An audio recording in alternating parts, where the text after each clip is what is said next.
Okay, recording started.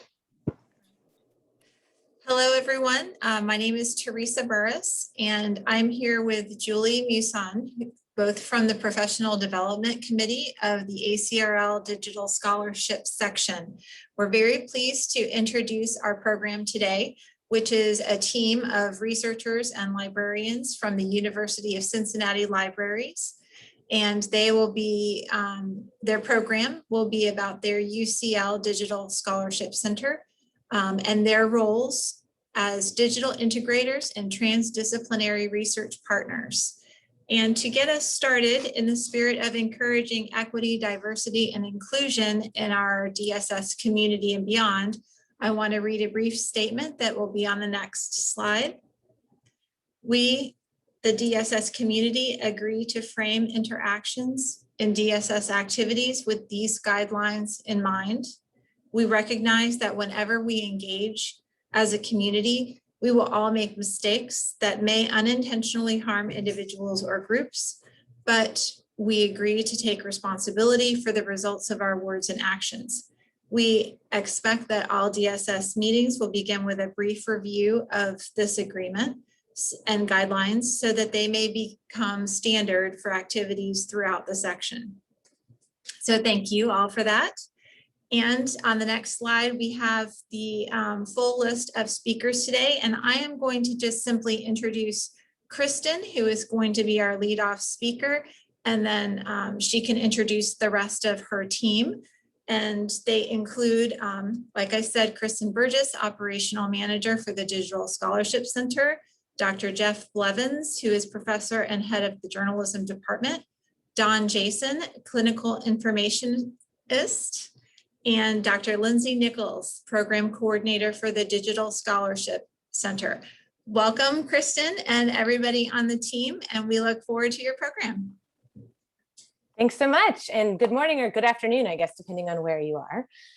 So thank you guys again for having us for this virtual professional development session. We're really excited. So our presentation today, like I said, we'll go over the DSC generally, and then we're going to dive into some specific projects that highlight our partnerships with the Department of Journalism and then our medical partners, especially those that are focused at the intersections of social justice and digital scholarship. On our team today, so we have Dr. Jeff Blevins. He's the professor and head of the journalism department and the editor of the scholarly journal Democratic Communique. A frequent opinion editorial columnist, Dr. Blevins' commentary on media policy and ethics have appeared in USA Today, Cincinnati Enquirer, St. Louis Post-Dispatch, Pando Daily, Gateway Journalism Review, and other venues. Speaking with Dr. Blevins is Don Jason, so our clinical informationist for the UC Health Sciences Library.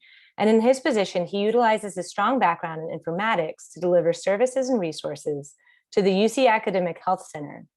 Mr. Jason's unique role allows him to develop resources and services that focus on informatics, patient care, and clinical research.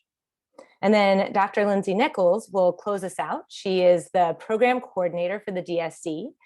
She collaborates with our many transdisciplinary research teams, and most of Dr. Nichols' work focuses on developing and executing innovative methodologies for text analysis and reporting findings of said analyses through various means. Dr. Nichols is formally trained in applied linguistics, theories from which inform her approach to text analysis and grounds her personal research in critical discourse studies and corpus linguistics. So it gives kind of the academic overview of everybody. It's short, they all have really cool things going on, but that's the brief overview. All right, so I think we'll jump in. So all four of us are from the University of Cincinnati. So this is kind of the broad overview slide. So UC is a large urban public university founded in 1819. The Digital Scholarship Center is a part of UC Libraries, and our mission is to become the globally engaged intellectual commons of the university. So that's the UCL mission there. At UC, there are these four thematic areas, and the DSC has really used these to help structure some of our research. Today, we're going to go into some of that health and wellness and the creativity, exploration, and justice in a digital world, but wanted to just kind of highlight these as well in that broad overview. The library has also been charged to lead our our institution's enterprise-wide digital integration efforts. And the university's senior leadership selected the DSC as one of the first anchor research teams in this new digital futures building. So I don't know if you can see my mouse or not, but there's right along 71, there's that new digital futures complex. So we're super excited. We'll be moving into that new collaborative research space in the near future with other teams from across the university.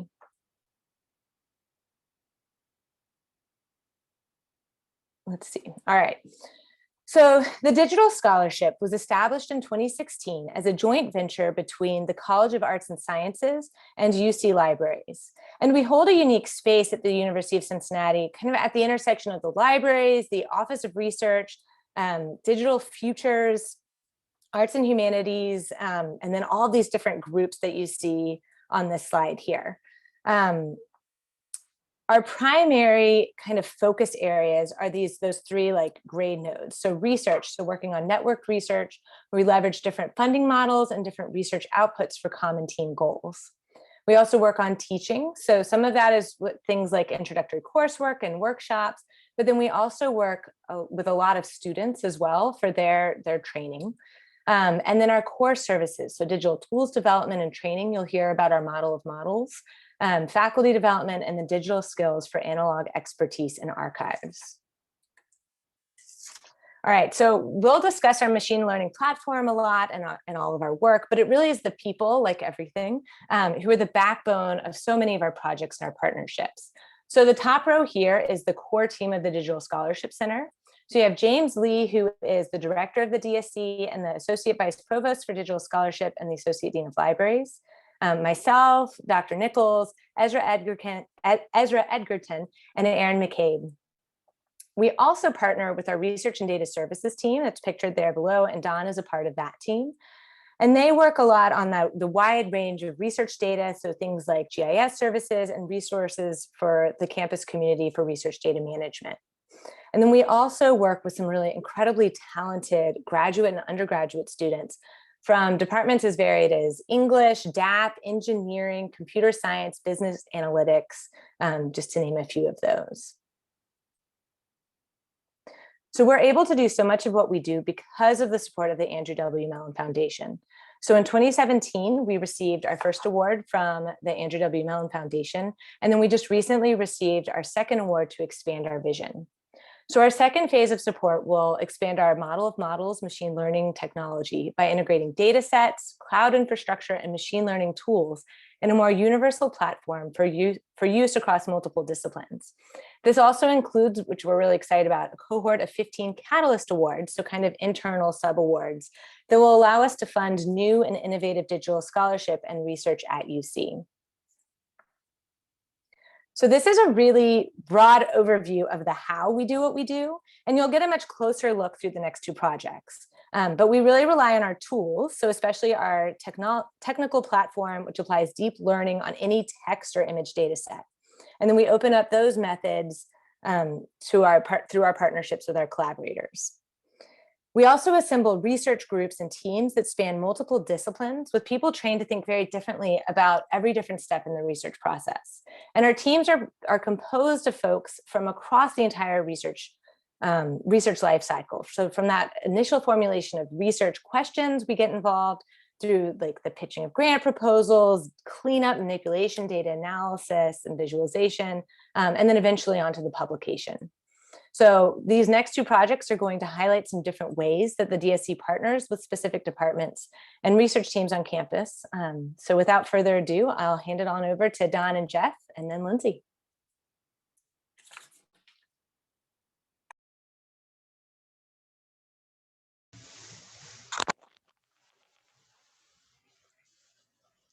Thank you, Kristen. Good afternoon, everyone. My name is Don Jason. I serve as the clinical informationist for UC Libraries.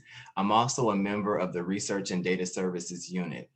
RDS works closely with the Digital Scholarship Center to provide research support to faculty, staff, and students at the University of Cincinnati. For this next portion of the presentation, I will talk about a specific project that members of RDS and DSC worked on together. The project is titled Shouting into the Wind, Medical expertise in Twitter maelstorms of politics, misinformation, and conspiracy theories about coronavirus.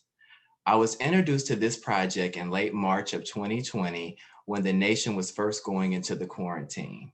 Dr. Lee, Dr. Blevins, and I share a common interest in the way social media was used to spread information during the pandemic. While I have used social media as a consumer, I never thought of it as a tool that could be researched or studied. However, I was up for the challenge and felt the opportunity to join the team complemented my skill set. My expertise is concentrated in consumer health and health literacy. Therefore, the intersection of medical knowledge and misinformation truly fascinated me.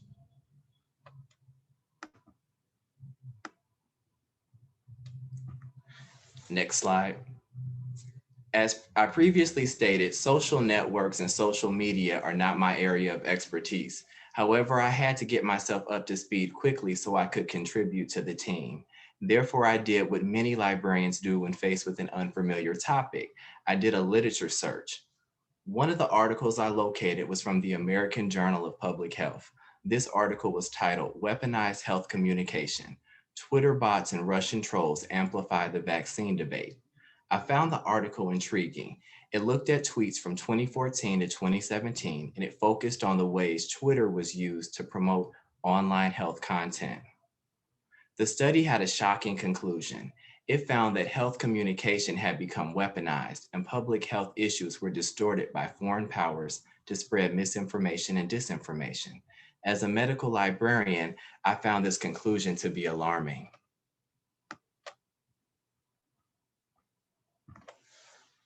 The study was picked up by mainstream news media such as the New York Times and the Washington Post. They pulled pieces of the study out of the academic context and condensed them down for lay audiences.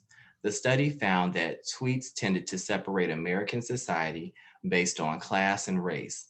The Twitter accounts specifically targeted subpopulations that were susceptible to this rhetoric. I was surprised to read that many of the Twitter accounts were not real. They were bots masquerading as actual users. These fake Twitter accounts pretended to be Black celebrities, everyday Black Americans, even members of prominent social movements.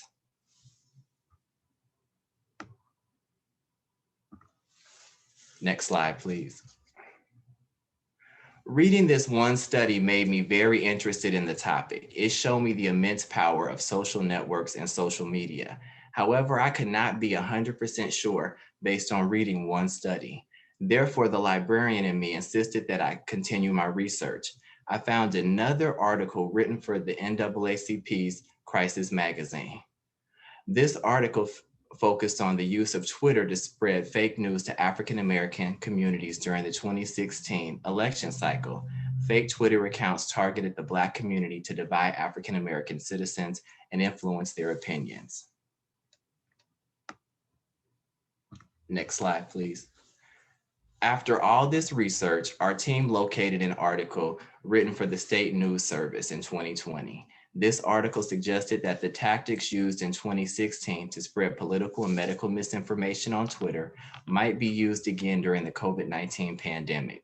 Therefore, our team set out to see if this was true. I will now yield the floor to Dr. Jeff Blevins. He will introduce our research question and walk you through our project. Thank you. Thank you, Don. I just want to give one more quick shout out to two of our team members who aren't presenting, and that's Dr. James Lee and Ezra Edgerton. Dr. Lee is kind of the rainmaker for our group, and Ezra is our methodological specialist. And you know, the two of them are really the backbone of the methodologies that Don and I get to benefit from. Anyway, with the background that Don had laid out there, we started with a really broad exploratory research question, rather than going for, at first, specific bits of misinformation or looking for specific actors. We took a much broader view and we just said, okay, in this broader social media marketplace, whose ideas were getting more attention on Twitter? Was it the epidemiologist? Was it scientific and medical experts? These are the kind of people you would typically hope were leading the conversation about coronavirus, particularly during this critical time when we were just becoming aware of it in the US. That time period between late January and through March of 2020. But also there were, news media who were reporting this. There were also government agencies. When we think about, epistemic authority, these are the folks that you would hope to be hearing from the most. However, there were also politicians, celebrities, and frankly, rank conspiracy theorists who were also very active during this time. So during this critical period of the pandemic, we wanted to know whose messages were getting the most attention on Twitter. Next slide, please. So our procedures for analysis, we created a set of data visualizations of the entire Twitter network from January 20th through March 21st of 2020. This is what we operationalized as the first wave of information, kind of all information about coronavirus during this time. We employed an automated data extraction process developed in Python 3.6 from the COVID-19 data set that was collected by research at the University of Southern California's Information Science Institute. And again, our exploratory question at this time was very broad. And so we limited our search of terms, whether it was appeared in a Twitter handle, a hashtag, or if it was in the comments of tweets. We limited it to 4 specific categories.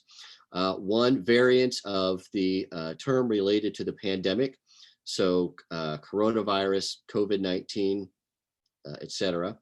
News outlets, and we looked for everything from the New York Times to Fox News. We were also looking for specific politicians, particularly President Trump, Andrew Cuomo, who is governor of New York, who was also very active at this time. And since we are based in Ohio, we were also curious about Ohio's governor, Mike DeWine. And then our 4th category was agencies, and particularly the CDC, Centers for Disease Control, and the WHO, the World Health Organization. Okay, next slide, please. All right, so these are specific examples of misinformation that we had seen in our literature review and that we were expecting to find in our data visualizations. These are kind of what we were looking for, even though we operationalized it very broadly. These were the things that were kind of driving our analysis. One is President Trump had promoted the use of an anti-malarial drug, chloroquine and hydroxychloroquine, as a treatment for COVID during a March 19th press briefing, followed by tweets on March 21st. And so we were very curious about how that information was being spread by other actors, potentially on Twitter. We also read quite a bit about QAnon conspiracy theories that were being promoted by celebrities such as John Cusack, Woody Harrelson, in particular that 5G networks were causing coronavirus. Third one was Alex Jones of InfoWars, and even though he had been banned from many social media platforms, including Twitter at this time, a lot of people tended to promote his conspiracy theories on their own social media accounts, including Twitter. So we were curious, if we were going to see a lot of activity around his baseless claims that he had a brand of toothpaste that prevented coronavirus and cured it if you already had it.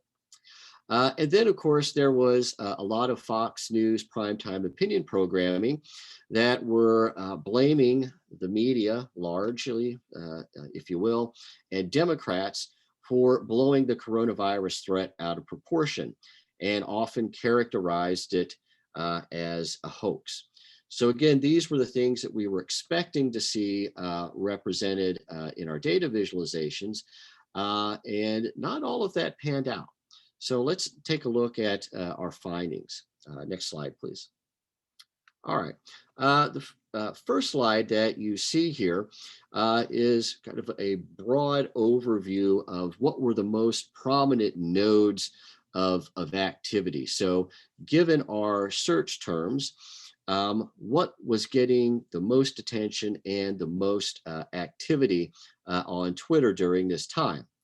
Well, coronavirus, which is the white node, it might be a little bit harder to see, but we do have it tagged. Coronavirus was actually the largest one, which had 2.2 over 2.2 million tweets that had used that term or included it in a hashtag.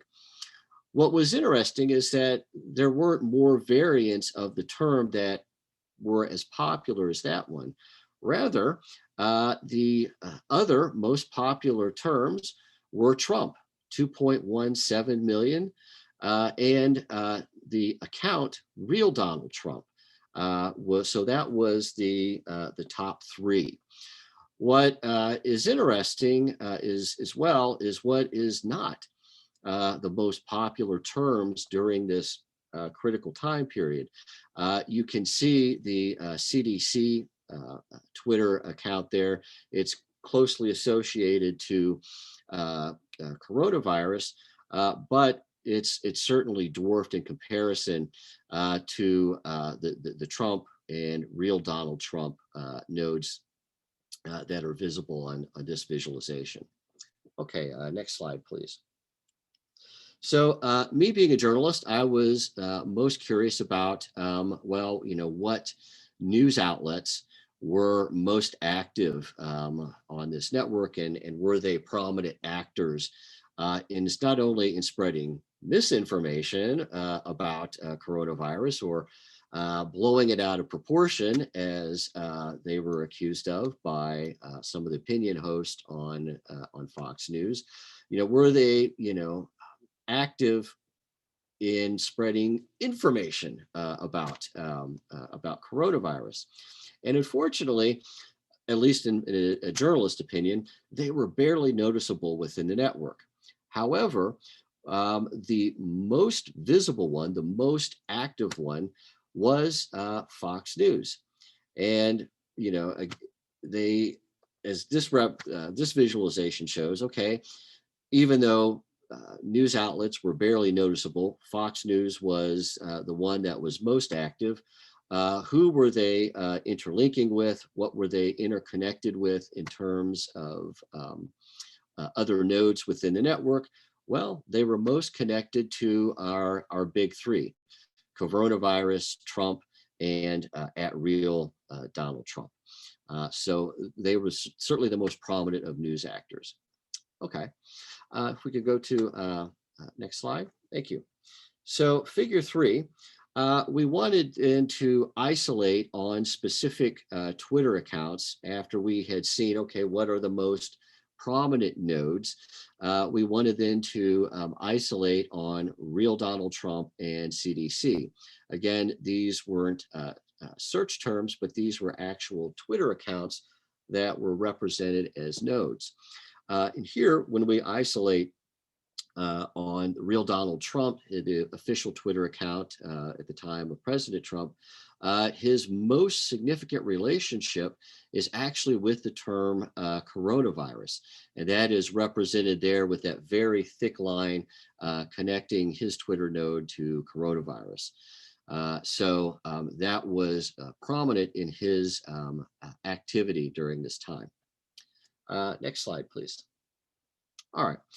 Looking at the CDC account at CDC, notice that its interconnection represented again by thickness of lines. Well, the lines aren't so thick, right? They are a lot thinner, and certainly much weaker than at Real Donald Trump's account during this time. So if we're just making a very basic comparison between, okay, you know, of these categories of speakers, who has the most, you know, interconnection in terms of of likes, shares, retweets, comments, conversations. Clearly, President Trump was the more dominant speaker than the CDC on this particular topic. Okay, if we go to the next slide. All right, this visualization looks much different than our previous ones. But as I explained at the outset, our initial exploration didn't pinpoint specific tweets and the spread of misinformation about hydroxychloroquine. Essentially, our initial search was too broad. We wanted to construe it very broadly and then begin to narrow it down. What was, I think, we could draw from our first 4 sets of visualizations is that it represented the larger politicization of the COVID-19 pandemic, which is why Trump, real Donald Trump, and Fox News were some of the more interesting players. So we revised our methodology and our search terms and constructed another data set that you see represented here that limited the search term simply to hydroxychloroquine. Who was leading the conversation about hydroxychloroquine? And what you see in this visualization is, to the right are specific tweets that were the most popular tweets about hydroxychloroquine, and they all represent false claims, or at least I should say unsubstantiated claims that this was an effective treatment for coronavirus. Certainly the science and epidemiology and medical science did not support that.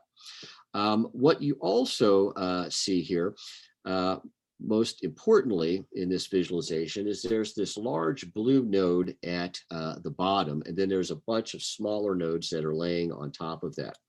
That is simply the most central node about these specific tweets with misinformation about coronavirus and hydroxychloroquine as a treatment.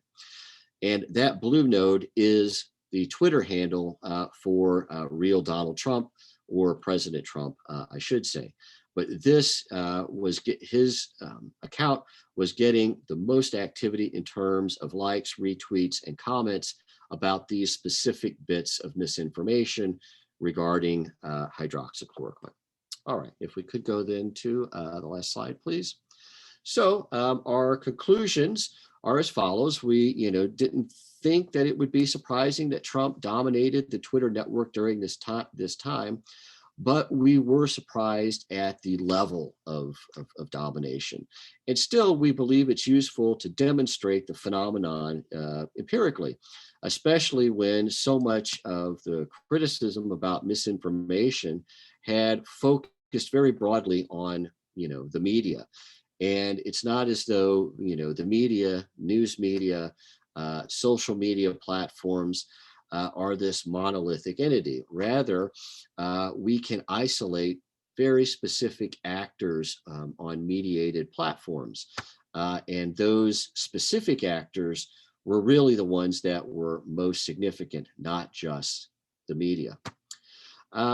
Another final point that I'll raise here is that misinformation about hydroxychloroquine should not be summarily dismissed as misinformation from, social media. It's just got such, broad array of content out there. You can't trust anything. It's like, well, the one thing about this methodology, it allows us to pinpoint particular bits of misinformation and pinpoint those to who was spreading those pieces of misinformation. And in this case, misinformation about hydroxychloroquine was the work of a particular political interest, President Donald Trump, and on a specific mediated platform. It happened to be his platform of choice at the time, Twitter. And I'll conclude there. So thank you.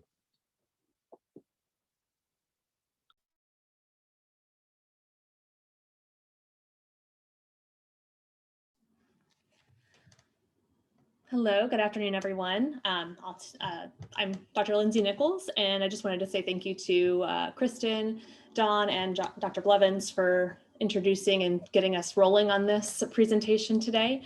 Instead of presenting about one specific project, I'm going to sort of give a broad overview of all the partnerships that we've had over on the medical campus. That's basically my sort of realm of expertise, where I've been working since I've started in this role. Most of my teams have either been from Cincinnati Children's Hospital or from the UC Medical Center, and trying to really work with some of this unstructured data and use some of our technological approaches to use alongside clinical data analysis that's already done in the medical field to see where we can enrich those results and find a little bit more information about how we can to classify patient cohorts to help inform better patient care and predictive modeling. Next slide. Oh, thank you. So first, I'll just talk about the data in general. Typically, clinicians are very well versed in working with clinical data, and that is extremely valuable. You know, understanding the lab results, understanding results from diagnostic testing and health statistics is very informative in helping diagnose and understand and treat patients.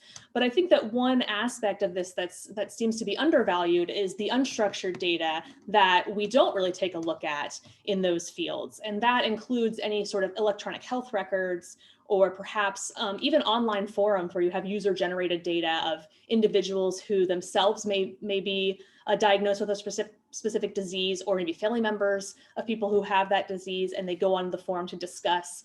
There's a lot of rich information in there about their experiences that we may not see in some of this other information. And then also medical journal articles or abstracts from academic presentations and the like, where we see a lot of this free text that's there, and it's available to us to really analyze and take something away from, but I don't feel like it's often used in concert with the clinical data. And so we're trying to start a new approach where we do that more often, and we really take a closer look at this unstructured data and see what it can offer us and what kind of significant information it can provide in terms of patient care. So I'll start with just talking about the value of unstructured data, since I was just talking about that a little bit before.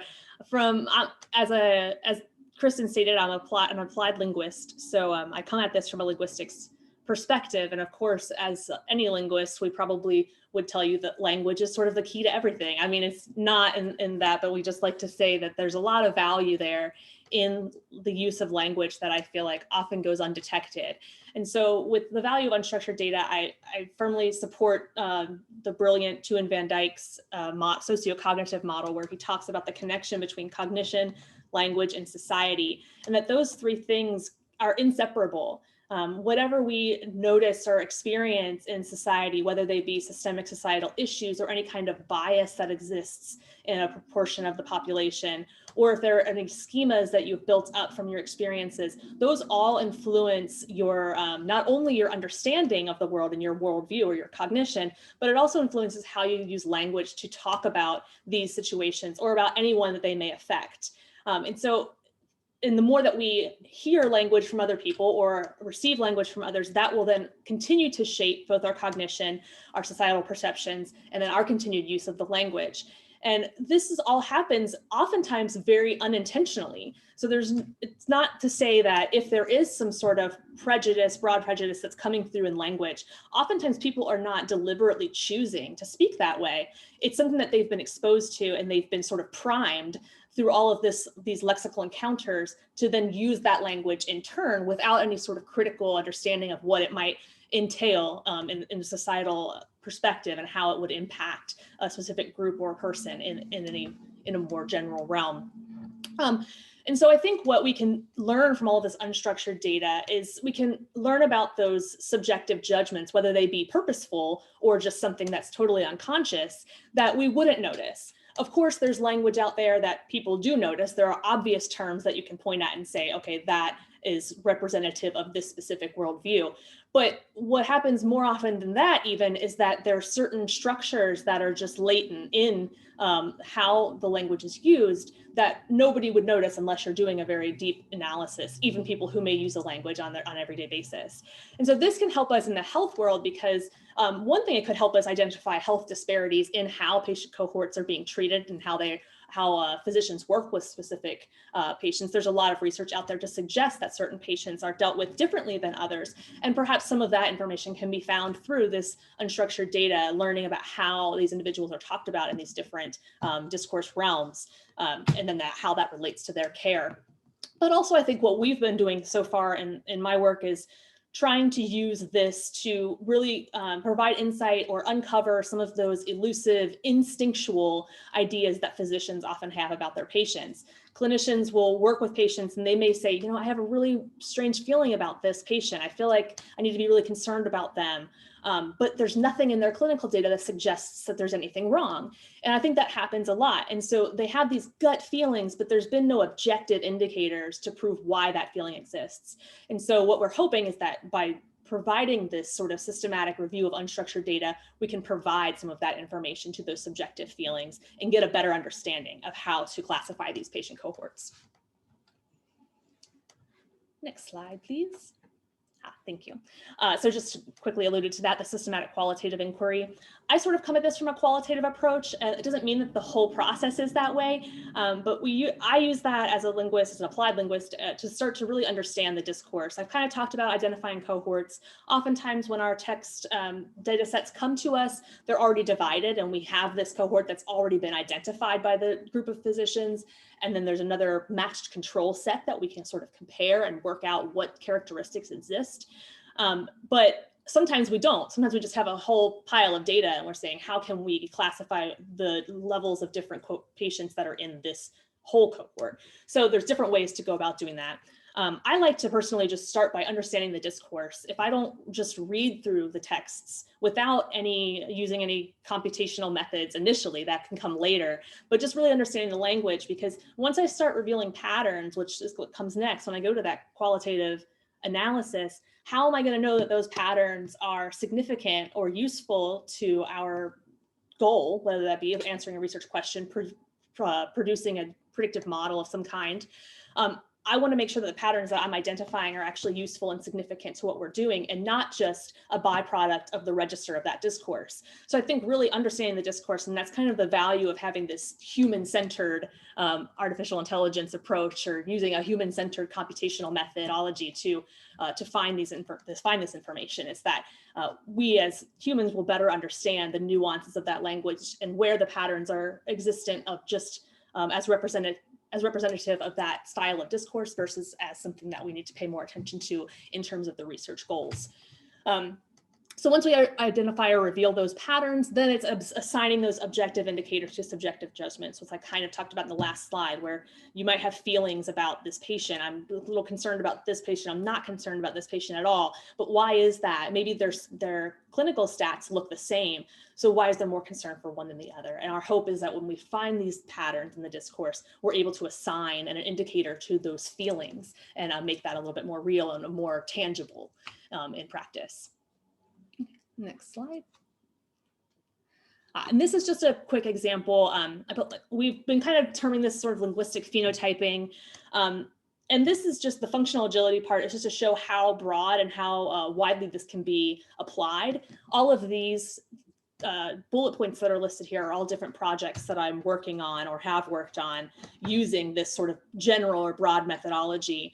So it works in several different disciplines where we've done working with pulmonology groups, pediatric care, social workers in foster care. We've worked with, anesthesiologists, urologists, et cetera. So it's kind of, we've touched on a lot of the medical disciplines, and that's not to say that this sort of methodology is only applicable in the medical disciplines, but I think it's showing a lot of value in there, particularly because it hasn't been used in this way in that realm. There's been a lot of more reliance on clinical data, which, like I said, is not to not be valued. It's very valuable, but I think maybe combining these two can really help enrich what the findings are. And so I think that's why we've had a lot of interest from the medical field and we've been trying to build that up and scale it up a bit more to be able to do more work and see just how applicable it is universally. So I'll talk a little bit about, you can switch to the next slide. Talk a little bit about the models. I know Kristen had mentioned the multi-level model of models, which is from our sort of homegrown digital platform that we use to investigate these data sets. And this is a systematic way of basically performing some thematic extraction from a data set.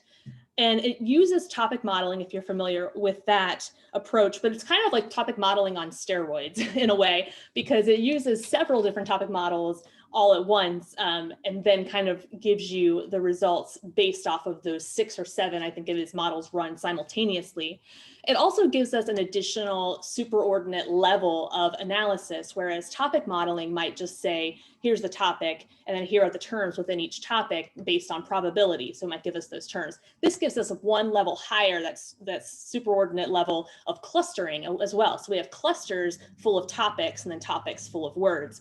And then by having this, not only do we see those 3 levels of, 3 levels of analysis and how the text sort of hangs together, but it also, providing this network, which is the picture that you're seeing on the left-hand side, it tells us how all of these clusters and topics also connect with one another, how they're interrelated, and how they may influence or impact one another in practice. In this case, we looked at abstracts from the annual meeting for the American Society of Anesthesiologists, and we were trying to spot research trends over that year span that you see there.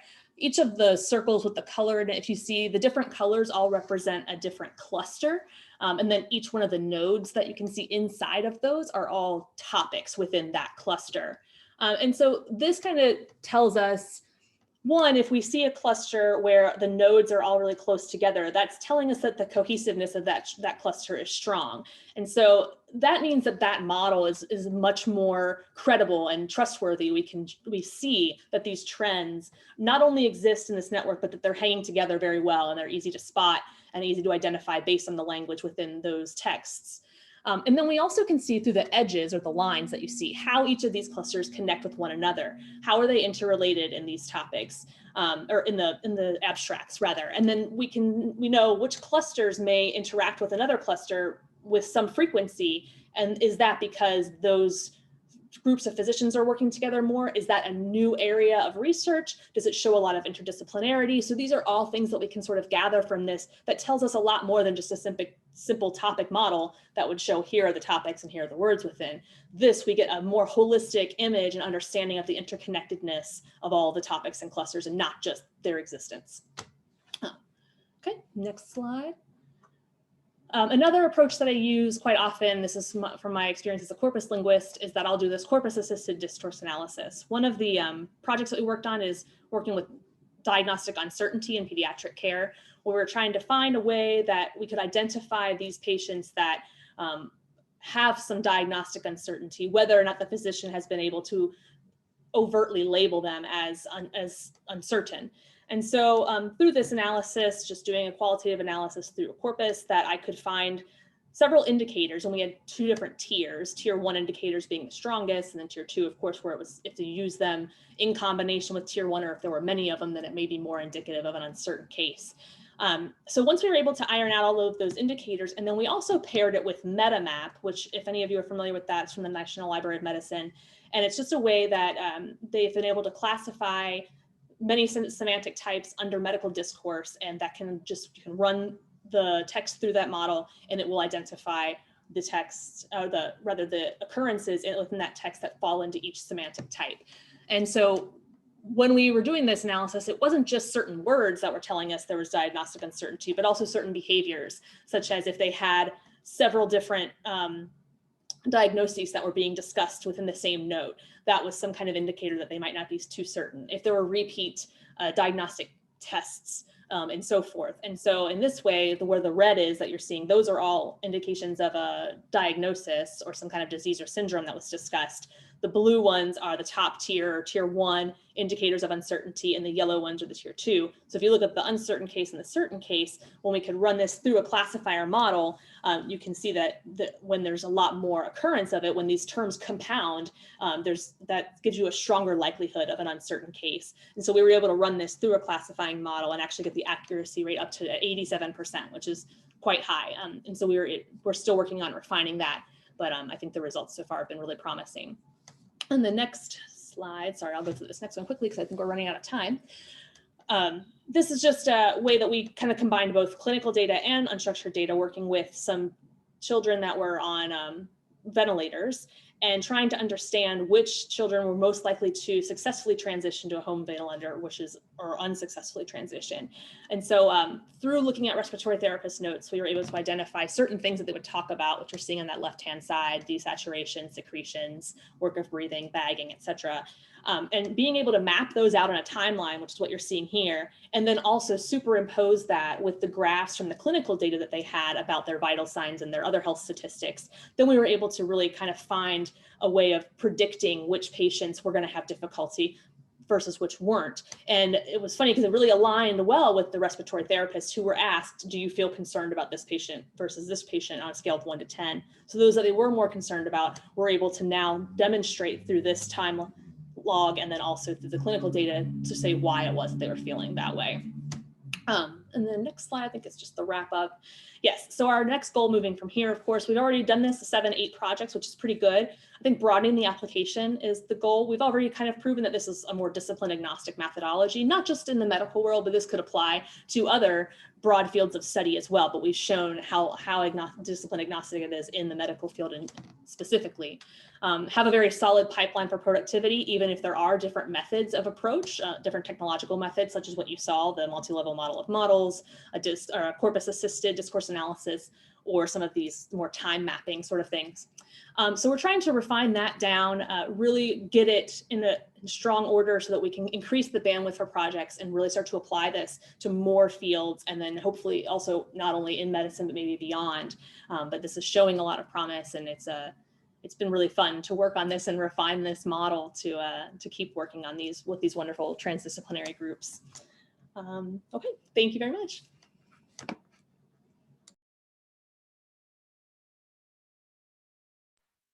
And just in summary, also, we, if anybody wants any more information, I have the websites of the Model of Models platform that Lindsay discussed, the Digital Scholarship Center, RDS, the Department of Journalism.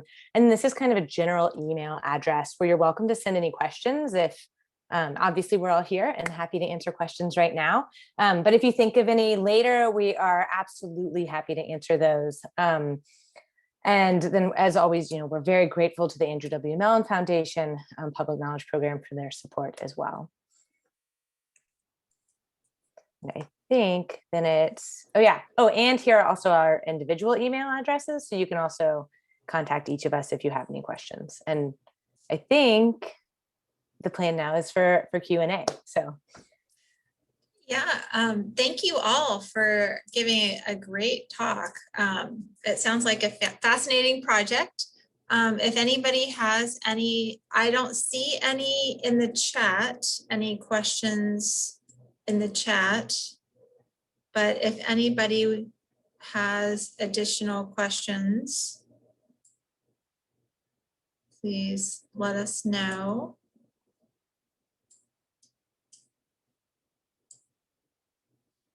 I kind of have a question. I'll just ask. And so, how in the formation of the Digital Scholarship Center, did all of the different departments that you mentioned at the beginning that are involved, the libraries, you mentioned humanities, you mentioned Office of Research, which often is collaborative with libraries. And then you mentioned the research and data services team. Is that under the libraries as well? Or is that a separate independent group? Yeah, so I guess Don or I can jump in, and Don, if you have anything to add. Yes, so research and data services is a group within the libraries. So, Okay. And now the RDS and all the DSC folks, we all report to James. So Dr. Lee is the head of both of those teams, so the DSC and RDS.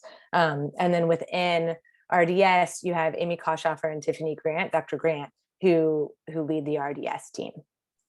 But yeah, we're all within the libraries as well.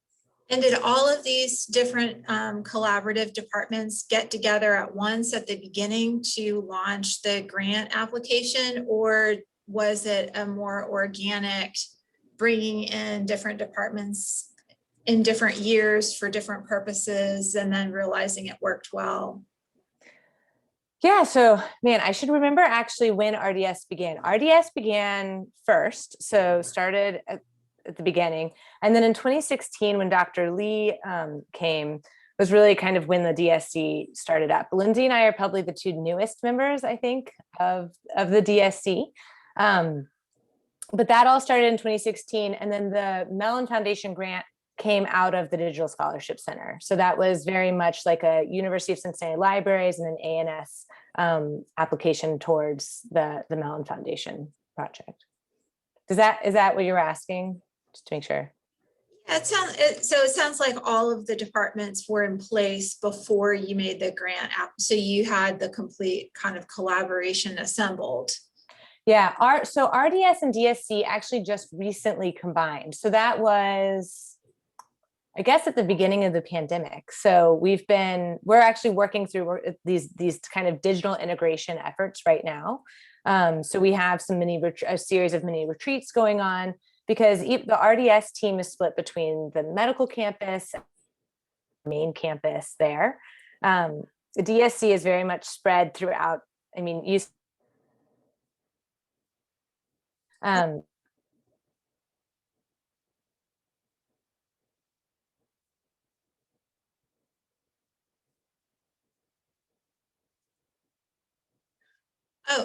I have another question. yes, things like that.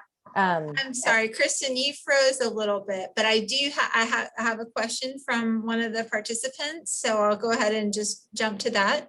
What are the next steps, plans for the DSC, and do you have plans or goals for future collaborations? So yeah, lots of next steps. So the Mellon Foundation Phase 2 grant is our big next step.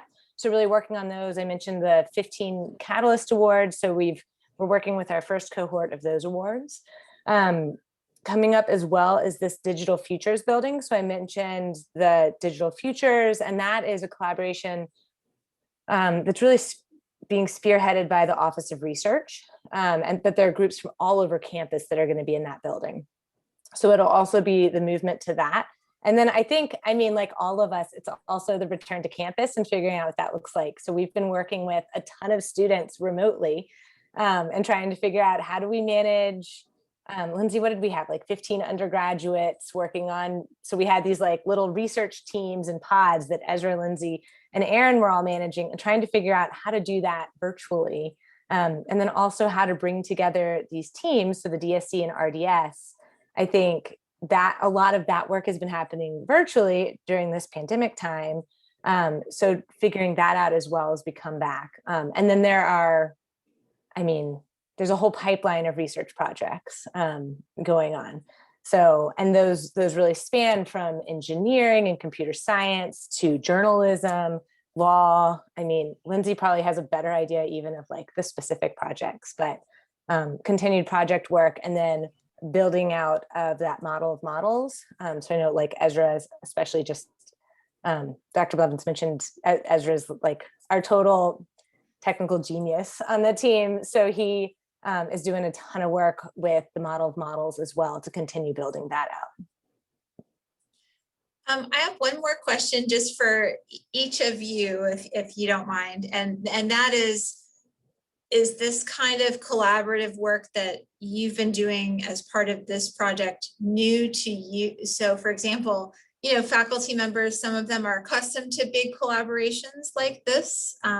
So that question would be to Dr. Blevins and to Dawn from your end, being involved in a with a lot of people with a lot of different kinds of expertise, as opposed to more of like one-on-one kind of projects between librarians and faculty or whatever.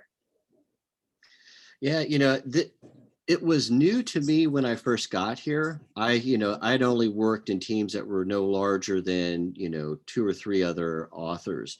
But I really have to credit Dr. Lee there. He came to a presentation I was giving several years ago, which was really a qualitative textual analysis of tweets after Ferguson, and I was looking at, particular hashtags, how they were being used, picked up by mainstream media outlets.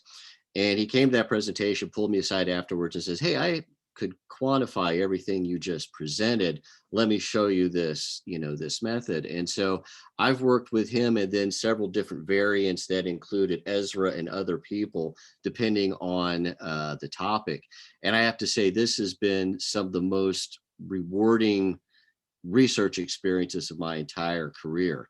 And, working with people that are completely outside of my area, and it really does add a richness and depth to what you're able to do, and can really, push the boundaries of discovery. Yes, and I'd like to add on to that as well. Typically, the partnerships and collaborations that I have as a medical librarian tend to be on the medical side of campus. So if you're thinking about working on any grant applications or any literature searches, systematic reviews, or anything that's a literature searching or event planning, outreach, all of that tends to be on the medical campus. So this was really one of my first opportunities to kind of work with someone from humanities, arts, and sciences, and just step out of my comfort zone. So I really appreciated the opportunity, because typically you wouldn't think of a medical librarian working with the head of the journalism program, because it's two different worlds. But we were able to pull our skill sets together and bridge that divide to really do some truly engaging research. And I look forward to future opportunities to work with this team and other teams that are in the humanities and the arts and sciences. If I could just quickly add to that, what's on the horizon is Lindsay has reached out to me about another project. And so, there's this other expansion. It's really kind of has this great snowball effect. Great.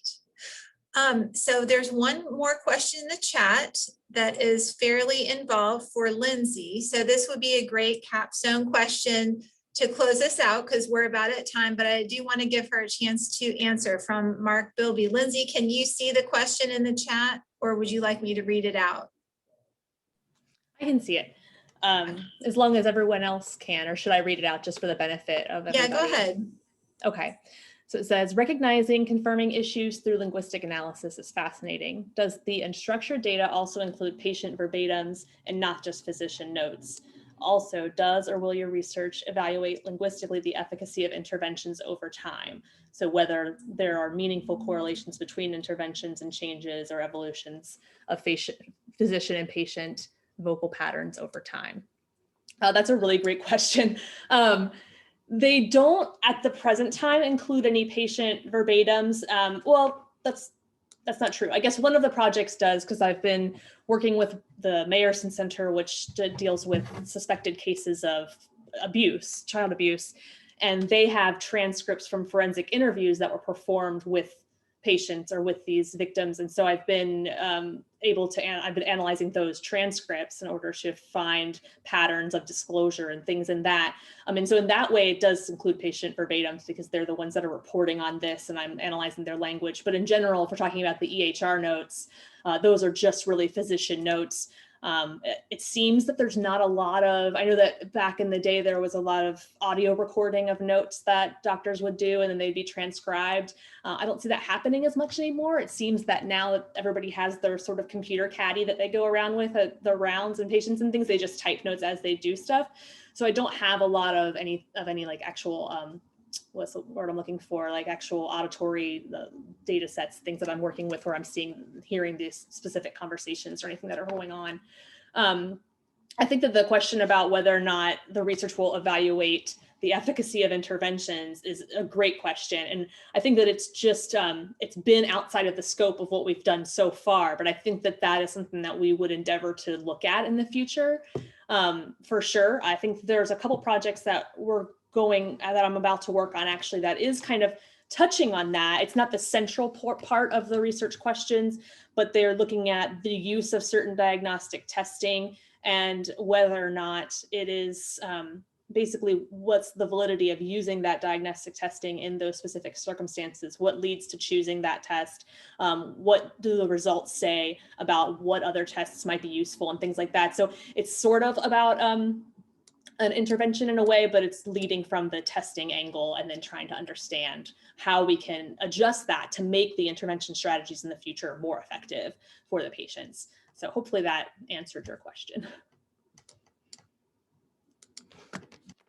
Thank you all again so much. Kristen, would you mind just forwarding the slides so that our participants can see the feedback form, and so that gets documented in the recording? And thank you all so much for joining us today. It was very interesting, and we appreciate you all sharing your great work.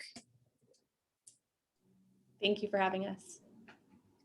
Thanks so much.